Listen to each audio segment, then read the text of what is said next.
Sveicināti podkasta Orto Talks klausītāji 5. sezonas 2. epizodē ar nosaukumu Jaunieši un fiziskās aktivitātes. Lai gan Orto klīnika galvenokārt sniedz medicīnisko palīdzību pieaugušajiem, tā vienmēr raugās nākotnē, apzinoties, ka mūsu nākotne ir mūsu jaunā paudze jaunieši. Tāpēc šajā epizodē pievērsīsimies jauniešu fiziskajām aktivitātēm un to nozīmē veselīgai attīstībai. Es esmu Āgnese, un šīs epizodes viesi ir Orto klīnikas fizikālās un rehabilitācijas medicīnas ārste Alle Hoflava. Labdien! Kā arī Orto klīnikas sporta ārsts Toms Jānis Eglītis. Labdien! Šoreiz mūsu saruna būs par jauniešu, vidē sākot no 14 gadu vecuma, fizisko noslodzi, atbilstošākajām aktivitātēm, pieaugušo atbildību tajā un to, kā rīkoties traumu gadījumā. Sarunu iesāksim ar vispārīgu jautājumu, noskaidrojot, ar ko tad atšķirās fizioterapeits, sporta ārsts, traumatologs un kādos gadījumos pie katra no viņiem vērsties pēc palīdzības. Bieži mēs saskaramies, kā jauniešu vecāki ar jauniešu sūdzībām par sāpēm locītavā vai ekstremitātē vai mugurā, ko saista paši vecāki un jaunietis ar sporta aktivitātēm, vēršās pie traumatologa ortopēda. Taču tas nav tas pareizākais ceļš. Pie traumatologa ortopēda jāvēršās tad, kad ir paredzama vai plānota vai sagaidāma ķirurģiskā ārstēšana. Savukārt, ja problēma nav tāda, par kuru būtu jādomā, ka jārisina ķirurģiskā veidā, jāsāk būt ar sporta ārstu, ar fizikālas un rehabilitācijas medicīnas ārstu, vai no arī ar certificētu pieredzējušu fizioterapeitu, lai saprastu to pirmo novērtējumu, kāds ir tālāks rīcības plāns. Ar ko atšķirās fizioterapeits no sporta ārsta? Jā, tas ir biežs jautājums. Sporta ārsts ir ārsts, kuram ir ārsta izglītība, kas ir izmācījies medicīnu pirmos 6 gadus, un tad 4 gadus mācās rezidentūrā par sporta ārstu. Sporta ārsts ir kā ārsts, kas konsultē, nosūta uz nosūtījumiem, izraksta medikamentus, veic ārstēšanu. Fizioterapeits, protams, arī daudzas lietas no tām veids, bet vairāk tieši ar fizioterapijas metodu. No jūsu kā ārstu ikdienas prakses, kādas ir tās biežākās traumas, ar ko jums nākas saskarties saistībā ar jauniešiem? Visbiežāk tas ir tieši pārslodzes traumas, kuras neuzreiz vecāki un jaunieši saistā ar pārslodzi, bet mēģina nosaukt par sastiepumu, par sasitumu un vēl dažādos veidos. Protams, tādas tīri mehāniskas traumas arī gadās, bet pie mums tāda notiek retāk. Biežāk mēs redzam tieši pārslodzes traumas, kas ir saistīts ar ilgstošu nepareizu slodzes dozāciju, ar pārslodzi, ar treniņu biežumu un intensitāšu nepareizu dozēšanu un sadalījumu. Un tas ir tas, kas noved pie tām pārslodzes traumām. Tas ir jebkādas cīpslu pārslodzes, tendinīte, tendinopātijas, augšanas zonu lokāciju pārslodzes, kas noved pie ļoti bieži dzirdama šlātras slimības vai citu lokalizāciju apofizītiem, kas ir pa lielam tikai nepareizas treniņu metodikas un dozēšanas sekas. Vai ir kaut kādas efektīvākās metodas profilaksei, vai arī varbūt praktiskas lietas, ko jaunieši vai viņu vecāki varētu ieviest vai nodrošināt fizisko aktivitāšu laikā, lai mazinātu šīs traumas? Ja mēs skatāmies, kur tad šī pārslodze visbiežāk izceļās, viņi izceļās, ka šīs kustības treniņos, fiziskajā slodzē ir vienveidīgs šim bērnam. Un iespējams, tad bērnības laikā nav šis bērns veids dažādas fiziskas kustības, iemācījies tur skriet, lekt, bet ir tieši iegājis tajā sporta veidā un visu laiku trenējies, un tajā momentā, ka viņam sāk šī strauja augšanas periods, kā jūs teicāt, tajos 14 gados, būs iespēja, ka būs šīs pārslodzes gan uz cīpslām, gan uz kauliem, un tad viņi nāk ar šīm hroniskajām pārslodzes problēmām pie sporta ārstiem un rehabilitologiem. Tas ir tā kā viena lieta. Nākamā lieta ir noteikti, kādas vispār veids šie bērnu kustības, ka šīs kustības nav pareizas. Vēl noteikti arī tas, ka kādreiz treneri dod šiem bērniem pārāk daudz.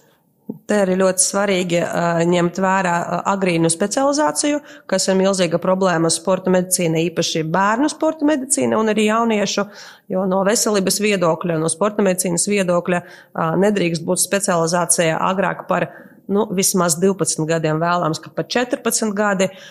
Sporta treneri, protams, un sporta speciālisti tam nepiekrīt. Mēs ļoti labi zinām, kāda vecuma mazi hokejisti stājās uz ledus, kādā vecumā futbolisti sāk skriet. Un, ja tik agrīna vecuma notiek tik šaura specializācija, tikko par ko runāja dr. Eglīts, attīstās vienas kustību stereotipi, vienas muskuļu grupas noslodze nevar būt vispārēja, nevar būt profilaktiska, tiek strādāts visu laiku vienā kustību paterna, kas noved pie tam pārslodzēm. Un ja tomēr jūsu jaunietis, jūsu bērns ir tajā sporta veidā, kur ļoti agra vecuma, ļoti šaura profila sporta aktivitātes, tad noteikti starpsezonā jābūt pavisam citam aktivitātēm. Tas ir, piemēram, ja bērns spēlē hokeju visu sezonu, tad vasarā viņš peld, spēlē futbolu, tenisu, basketbolu ar pavisam citām kustībām, ar pavisam citām aktivitātēm, ar pavisam citu locītavu un muskuļu noslodzi. Tā ļoti svarīgi ieviest katru nedēļu, vismaz 2 stundas nedēļas griezumā, ka būtu profilaktiskas nodarbības, nevis ar mērķi trenēt kaut vai tam pašam savam sporta veidam specifisku treniņu, bet tāds vispār attīstošs fiziskus treniņus, kas tīri trenē visas pārējās muskuļu grupas, jo tam, diemžēl, bieži treneriem un vecākiem nepietiek laiks. Un, protams, arī laiks, ko vispār pavada jaunietis un bērns sporta aktivitātēs. Pirms kaut kādiem 7 gadiem es piedalījos vienā kongresā, kur bija izrēķināta tā formula, ka tur bērniem jābūt treniņu stundu skaits nedēļā, ne vairāk, cik bērnam ir gadi. Tas ir, ja bērnam ir, piemēram, 13 gadi jaunietim, tad viņš nedrīkst trenēties kopsumā vairāk par 13 stundām nedēļā. Bet tad, ja viņš iet katru dienu uz futbolu pa pusotru stundu, plus 2 reizes nedēļā uz peldēšanu 2 stundas, plus viņam brīvdienās turnīri, un plus vēl viņa sestdien vakarā uzspēlē tenisu ar vecākiem. Beigās mēs saskaitām tas stundas, viņš jau ir 100% pārslodze, kas, agri vai vēlāk novedīs pie traumas. Kā mēs varam zināt, kad bērns ir šajā agrīnajā specializācijā? Daudz kur literatūrā tiek minēti 3 jautājumi. Pirmais jautājums, vai tu vari nosaukt savu pamatsporta veidu? Piemēram, kāds var nosaukt precīzi, kur tad viņš trenējas. Otrs variants ir, vai tu pameti citu sporta veidu, lai varētu trenēties tieši šajā sporta veidā. Un to, ko dr. Hoklau teica, kad, ja ir vairāk pa 8 mēnešiem vienā sporta veidā tikai trenējas, tad arī mēs varētu teikt, ka šis bērns jau ir agrīni specializējies. Un tas ir tiešām nopietni un svarīgi, jo, ja mēs skatāmies arī literatūrā, nav nekāda pierādījuma, ka ja mēs sāksim trenēties futbolā no 4 gadiem un tas būs vienīgais sporta veids, ka mēs būsim augstāka līmeņa sportisti. Iespējams, mēs varam trenēties futbolā un basketbolā, futbolā un hokejā. Mēs varam šos sporta veidus miksēt, līdz ar to šis bērns iegūst daudz dažādākas kustības un arī būs mazāk iespēja, ka tieši šajos 14, 15, 16 gados viņam būs šīs apofizīti vai kādas pārslodzes traumas. Kādām jauniešu sūdzībām pieaugušiem vajadzētu pievērst pastiprinātu uzmanību? Pirmkārt, ja tas sūdzības ilgst vairākas dienas.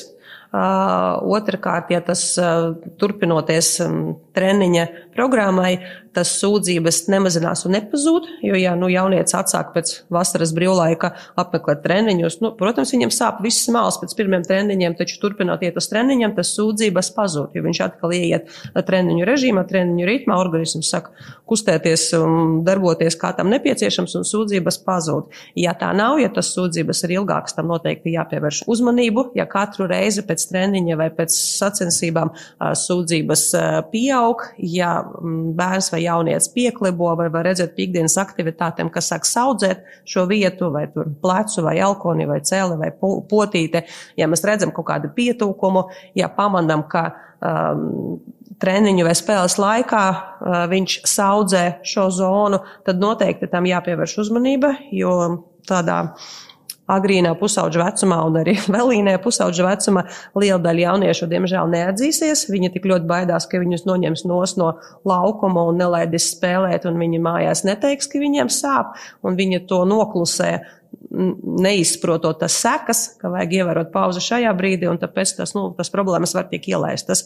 Ja viņš tomēr sūdzās, tad cik bieži viņš sūdzās un cik regulāri pa vienu un to pašu vietu, un ja pēc 3-4 treniņiem katru reizi saka, ka viņam sāp, piemēram, cēles, tad noteikti tam jāpievērš uzmanība, jo cēles nevar sāpēt tikai no muskuļu darba, no kam viņš nav pieredzis.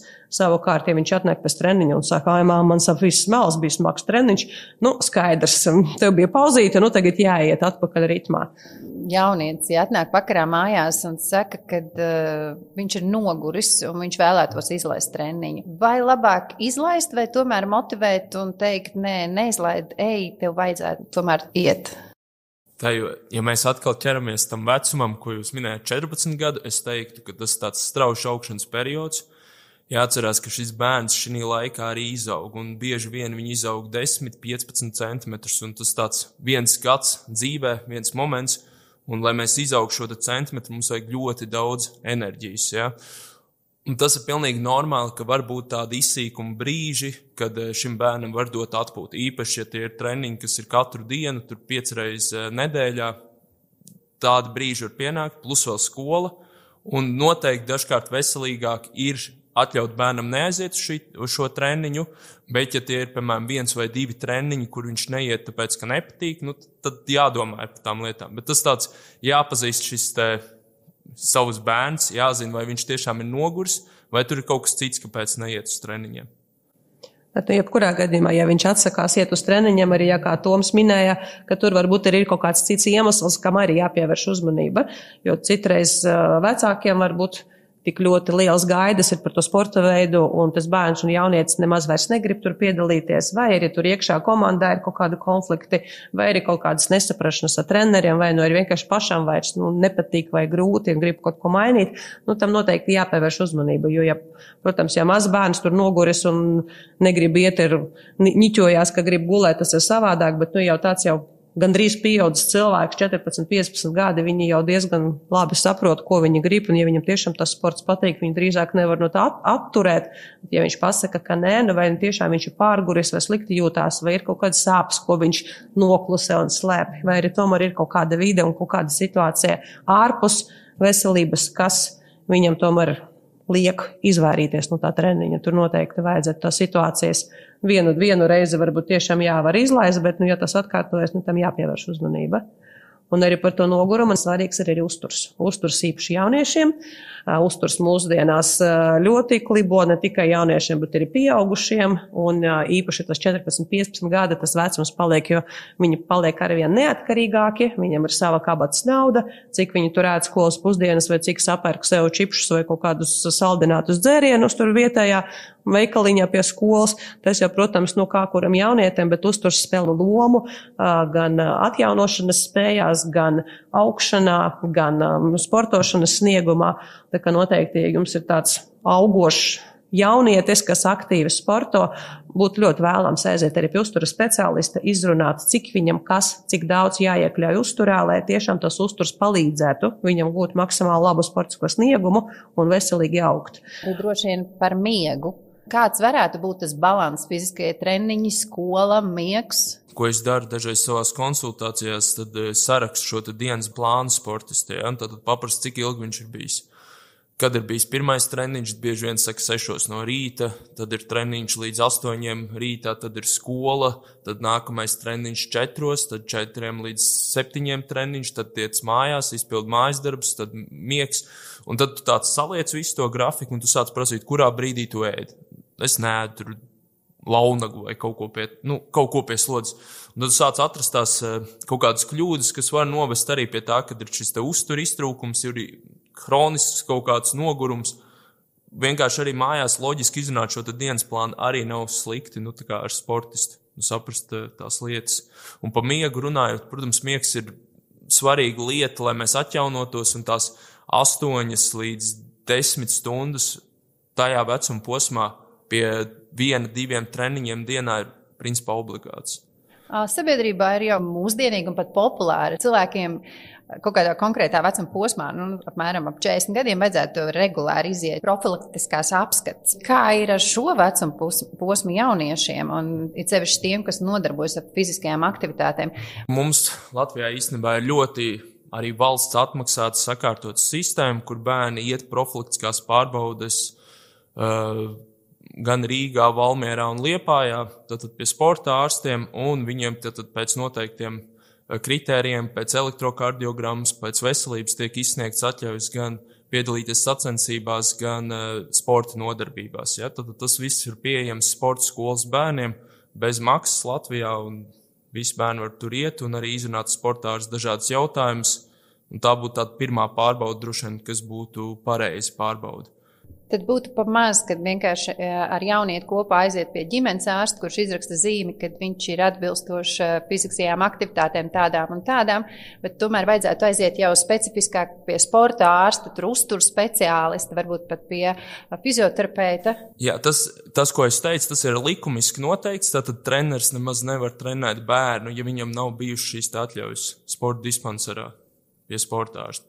Tad, ja šāda pārbauda nav izieta, principā treneris nelikumiski trenē bērnu, un principā tas bērns arī nevarētu piedalīties sacensībās. Un šāda prasība ir visām oficiālām sporta skolām, visiem oficiāliem sporta klubiem. Tā kā mums, protams, var būt arī kaut kādi pulciņi, tā saucama interešu izglītība, tur tādas prasības nav, un tad tas jau paliek uz trenera un tā interešu izglītības pulciņa vadītāja sirdsapziņas un arī jau uz vecāku informatību sporta ārstiem, un kur tiešām pārbauda notiek diezgan sīki padziļināti, un arī sportārs dod slēdzienu, kas nepieciešams izdarīt līdz nākamai pārbaudē, vai kas jāizdara tagad un tulīt, vai ko var izdarīt gada laikā. Tam arī vecāki citreiz neseko līdzi, īpaši, ja tur uzraksta, tur vajadzīga rehabilitācijas ārsta konsultācija, fizioterapeita konsultācija, jo jau tur pamana, ka bērnam ir vai nu stājas traucējumi, vai nu sūdzās nedaudz par ceļu sāpēm, vai arī pēdu stabilizācija nav pietiekama laba testos, un jau to rekomendāciju iedot vecākam un ņemot vērā jauniešu ritmu, ka tikko doktors minēja, ka mēdz būt tā nedēļa sarakstīta pilnīgi pa minūtei, ka tur nav laika, kad launogu apēst un tīri fiziski atpūsties, nu tad tur arī to laiku fizioterapeitam arī grūti atrast. Un liela daļa aiziet ar tām rekomendācijām pie sava trenera, un treneris saka, ja es zinu, kā ar to tik galā, es tev iedošu 2 vingrojumus, un tagad tu te pavingros un viss būs labi.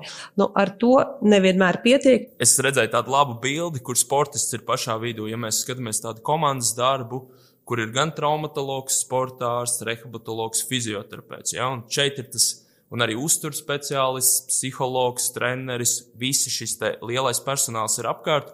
Un, ja es kādreiz braucu uz pasaules čempionu hokejā līdzi, es domāju, kāpēc Amerikas izlasē tur ir 20, 30 papildus cilvēku līdzi. Un es tā domāju, mēs taču varam iztikt ar 4, bet īstenībā mēs nevaram, jo pat dažreiz tā svarīgākā zināšana ir tā, ka tu zini savas limitācijas, kur tu vairs varbūt šim pacientam nevar palīdzēt, bet tu zini, kur aizsūtīt tālāk. Un tad tas komandas darbs var būt tas, kas tam jaunietim var iedot tās pareizās izvēles, sasniegt to augstāko potenciālu. Mēs runājām par jauniešiem, kas aktīvi piedalās un viņiem ir aktīvs dzīvesveids, bet tomēr arvien vairāk pētījumu un novērojumu liecina, ka jauniešu vispārējais veselības stāvoklis diemžēl pasliktinās galvenokārt zemes fiziskās aktivitātes un aptaukošanās dēļ, un no kā izriet arī dažādas citas jau pēc tam kaitas. Vai ir kādi sarkanie brīdinājumi signāli, kas norāda, ka vecākiem jāsarosās un jāmaina savu jauniešu ikdienu, un ar kādām sakām tad jārēķinās tiem vecākiem, ja redzot šos simptomus, viņi nemaina un neiejaucās tajā ikdienas ritmā? Kā sporta ārsti mēs tieši tās profilaktiskās pārbaudes diezgan daudz taisam, un līdz ar to mēs pat varam redzēt 1000 līdz 1500 bērnus gadā, un īstenībā mēs redzam tās tendences, kur viņas iet. Un dažreiz viņas pat tiešām ir ļoti sliktas. Mēs redzam bērnus ar lieko svaru jau no 10 gadiem, ar diezgan lielām stājas traucējumiem, ar zemu funkcionalitāti, grūti pietupties vai ar lecieniem. Visbiežāk tā ir mazkustība, ja mēs skatāmies, tad ievācam ziņas, cik tad šis bērns sportists daudz sporto. Viņam ir 1 treniņš nedēļā, plus sporta stundas, 2 līdz 3 sporta stundas nedēļā, kas ir pilnībā pamaz, lai bērns būtu veselīgs, lai būtu veselīga šī fiziskā aktivitāte, vismaz vajag šīs 60 minūtes dienā. Kā ir ar jauniešiem? Tātad es kā vecāks saprotu, ka kaut kas mana jaunieša dzīvē ir jāmaina. Vēlos savu jaunieti sākt sūtīt uz kādu no fiziskajām aktivitātēm. Kādi būtu tie pirmie, tie praktiskie soļi, ko veikt? Pirmām kārtām jāpajautā, ko grib pats bērns. Noteikti jāatrod tas sporta veids, kas viņu saista. Jo labi gribēdami vecākie liek darīt to, kas pašiem patīk vai kas pašiem liekas ļoti interesants un saistošs, bet ja tas pašam jaunietim nepatiks, nebūs rezultāti. Viņš neapmeklēs, viņš nenāks, viņš neatradīs sev laiku un motivāciju to darīt. Tad noteikti jāizrunā sākumā arī ar ģimenes ārstu un arī jāaiziet pie sporta ārstos konsultāciju, lai novērtētu sirdsdarbības funkcijas, lai novērtētu, kādam slodzēm viņš ir gatavs, nevis likt uzreiz skriet tagad 4 apļus apkārt skolas stadionam, ja viņš nav 2 gadus darījis neko no sporta aktivitātēm.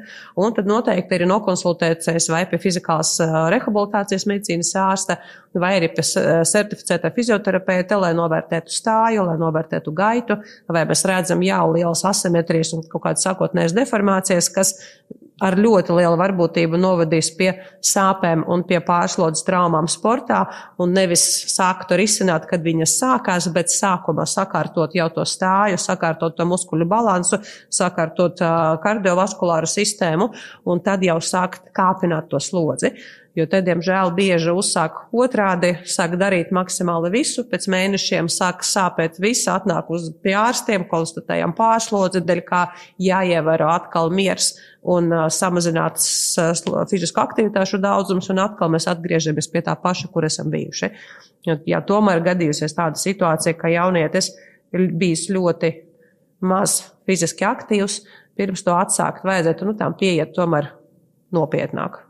Jūs jau arī nedaudz minējāt, bet tomēr gribu pieskarties tai tēmai, kas pēdējā laikā ir diezgan daudz jau arī apspriesta publiskajā sektorā, un tā ir sporta stundu liederība, kvalitāte un nepieciešamība vispār pat skolās. Šoreiz tikai tiešām nedaudz pieskaroties šim aspektam. Kāds ir jūsu viedoklis, vai sporta stundu skolā ir pietiekams jauniešu fiziskajai attīstībai, un vai ar to tikai pietiek, vai arī pilnīgi pretējais viedoklis, kas dzirdēts, mans bērns nodarbojas tik daudz, kur ārpus skolas, kad viņam nav pat nepieciešams šīs sporta nodarbības?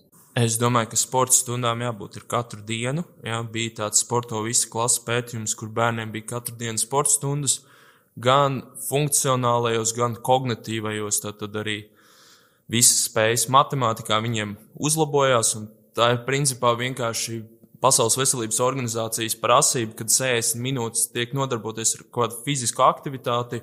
Arī psiholoģiskai veselībai ļoti noder tā izkustēšanas tā saucamā, jo visi psihoterapeiti, psihologi akcentē to, ka bērniem jauniešiem ir mazkustīgs dzīvesveids, ka viņiem nav kur izlādēties. Tas sporta stundas noteikti noder, pa daudz viņas noteikti nav. Protams, ir atkarīgs no sporta stundu kvalitātes, no katras pašvaldības, no katras skolas iespējām par inventāru, par zāles aprīkojumu, par ārā sporta laukumu, kādā viss tas ir stāvoklī, vai tur tiešām tā visa vide ir pielāgota bērnu un jauniešu sportam, jo tādiem žēl ir ļoti bieži problēma tāda, ka stadions nav remontēts ļoti daudzus gadus, tur stadiona drausmīgas bedres, kaut kāds asfalta celiņš, tālrekšanas bedre vispār sen ir aizaugusi ar kaut kādiem krūmiem, ka nav tas infrastruktūras. Tās, protams, ļoti ietekmē, taču, ja pašvaldībā un skolā tā infrastruktūra ir pieejama un ir zinoši un gribošie skolotāji, tas sporta stundas tikai nāk pa labu. Un tas komentārs, ka tas bērnam ir pa daudz, varbūt viņam nevajag trenēties 3 sporta veidos, 3 reizes dienā skriet uz katru citu treniņu, bet tieši tas sporta stundas būs tas, kas viņam atsvaidzina un viņam dažādo viņas ikdienas to šauru specializāciju. Ja viņš iet hokejā, tad tas, ka viņš skolā tāllecienus taisa, skrien orientēšanas un taisa kaut kādus tur basketbola bumbas, dribla kustības, viņam nāks tikai pa labu, lai dažādotu viņam tas noslodzes muskuļiem, locītavam, koordināciju un iemaņas trenēt. Vai ir kādas tehnoloģijas vai lietotnes, ko jūs varētu ieteikt, kas varētu palīdzēt uzturēt šī jaunieša veselīgo slodzi un varbūt pat motivēt jaunieti sākt nodarboties ar fiziskām aktivitātēm? Te jāuzmanās ar visam aplikācijām, kas tur skaita un liek kaut ko darīt, nenovērtējot to pašu jaunieti, jo cik nebūtu mums gudri telefoni, jaunietis ar ļoti sportisku ķermeņa uzbūvē, ļoti labu fizisku sagatavotību, var dabūt tādu pašu aplikāciju, ko jaunietis, kurš 3 gadus nav apmeklējis sporta nodarbības, ir ar stājas traucējumiem un ar lieku svaru, plus arī ar kaut kādiem veselības traucējumiem, un ja viņi uzsāks vienādi dozēt slodzi un kāpināt slodzi, vadoties pēc tās aplikācijas rekomendācijām, pildīt vingrojumus, ko parāda aplikācija, taisiet vienādus pietupienus un izklupienus, ir ļoti liels risks, ka tas potenciālais sportists, kurš nav tik gatavs tām slodzēm, ka viņš dabūs kārtīgas pārslodzes, un tas aplikācijas viņas ir ļoti, ļoti daudz, un zināt, kurš man ir pareizāks, grūti. Tīri vadīties pēc tā, ka kaimiņam tas palīdzēja, vai tur man liekas, ka tur forši vingrojumi, vai tas ir ļoti bieži izlaists kā reklāmas sociālos. Diemžēl tā tas nestrādā, un lai izvērtētu, vai tiešām tā konkrēta aplikācija der, kā paveiksies. Piemērs varētu būt sporta medicīnā izmantojams mērinstruments kā svari, ja? Un tad, piemēram, cilvēks iedomājas, ka viņam ir kaut kāds noteikts svars, kas viņam ir jānotur. Vēl sliktāk, ja tā ir jaunieta, kas iedomājas, ka viņai kaut kāds svars kaut kādā vecuma posmā, kas ir jānotur. Un, piemēram, ar sevi nodarbojoties un sverot, viņi var pieņemt kaut kāds nepareizs lēmums un kaitēt savai veselībai. Tāpēc es piekrītu doktorai Hoklovai, ka šīs te aplikācijas ir daudz, sporta ārsti arī zina par viņām, interesējas, meklē, mēģina saprast, bet šī konsultācija ir jābūt ar sporta ārstu, lai mēs varētu lemt par tādiem loģiskiem mērķiem, ko tad darīt tālāk, ko tad skatīties šī pulkstenī miega kvalitāti, vai mums ir jāņem kaut kāds cits, vai mēs skatāmies miera pulsu, kas viss ir ļoti labi jaunajam sportistam, jo mēs viņam iemācam kļūt profesionālam. Viņš sāk kaut kur vērtēt savas darbības, savu treniņu procesu, bet tajā pašā laikā ir labi, ja kāds tajā viņu ievada. Jo uz pašu ievadu var trāpīt, bet var arī netrāpīt. Noslēdzošais jautājums, kādi būtu galvenie ieteikumi, lai fiziskās aktivitātes veicinātu veselību, nevis kaitētu? Par ilgstošām sāpēm locītavu rajonā, vai tā ir gūžas locītava, ceļa locītava, pēdas locītava vai arī muguras lejas daļā, ka tas sāpes tiešām ir ilgstošas un pārliecinoši saistīts ar sporta aktivitātēm. Traumatologs ortopēds noteikti nebūs pirmā izvēle, ķirurgs nav šeit pirmā izvēle, tas ir vai sporta ārsts vai fizikālas rehabilitācijas medicīnas ārsts. Savukārt, ja tā ir akūta trauma, ja spēles laikā vai treniņa laikā bērns vai jaunietis ir kritis vai kaut kāda notika kustība, pēc kā viņam bija jāsāps, uzliek sākuma augstumu, vērtē, cik ātri tas sāpes mazinās, un ja tas ir tiešām ir bijis tikai sasitums, viņš diezgan ātri pāries, bet ja tas sūdzības saglabājās, nevajag vilkt garumā un gaidīt pēc mēneša nepāries, vajag tomēr vērsties pie speciālistiem, uztaisīt rentgenu vai ultrasonogrāfiju, un to jau noteikti sportārs pēc vizītes, zinot, kāds bija traumas mehānisms un redzot to bojāto vietu. Citreiz vecākie netic jauniešiem, kas sāp, un tādā veidā iedzīvojas lielākajās traumās un pārslodzes, ka labāk liekoreiz aizvest pie ārsta un pārbaudīt, ka ja tā bija akūta trauma, tiešām bija kaut kāds notikums, kur mēs redzējām, ka trauma ir notikusi, tad obligāti tā pārbaude ir jāveic. Protams, ja 24 stundu laikā viss sūdzības pazūd, tad nē, bet ja tas sūdzības saglabājas, labāk pārbaudīties nekā ielaist, jo ātrāk mēs konstatējam to bojājumu, jo ātrāk mēs viņu varam izārstēt. Savukārt, ja trauma kā tāda nav bijusi, bet ir tādas hroniskas sūdzības par sāpēm kaut kādā vienā un tajā paša lokalizācijā, tad jau jāiet pie iepriekš minētiem speciālistiem, lai novērtētu, vai tā ir pārslodze, vai tā ir nepareiza slodzes dozēšana, vai arī kaut kādas attīstības īpatnības un kā tālāk to situāciju risināt. Fiziskās aktivitātes noteikti jauniešiem ir kā tilts uz veselīgu nākotni. Tās ne tikai māca rūpēties par savu ķermeni, bet arī attīst prātu, raksturu un izturību.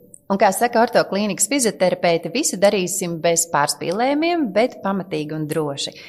Pieaugušie neaizmirsīsim arī rūpēties par sevi, un kā minēja raidījuma viesi, vislabākais motivators jauniešiem tomēr ir mūsu pašu piemērs. Liels paldies par vērtīgu sarunu ortoklīnikas fizikālās un rehabilitācijas medicīnas ārstei Allai Hoklovai, kā arī ortoklīnikas sporta ārstam Tomam Jānim Eglītim. Liels paldies katram klausītājam, kas bija kopā ar mums šajā laikā, uz tikšanos nākamajā podkāstu sērijā.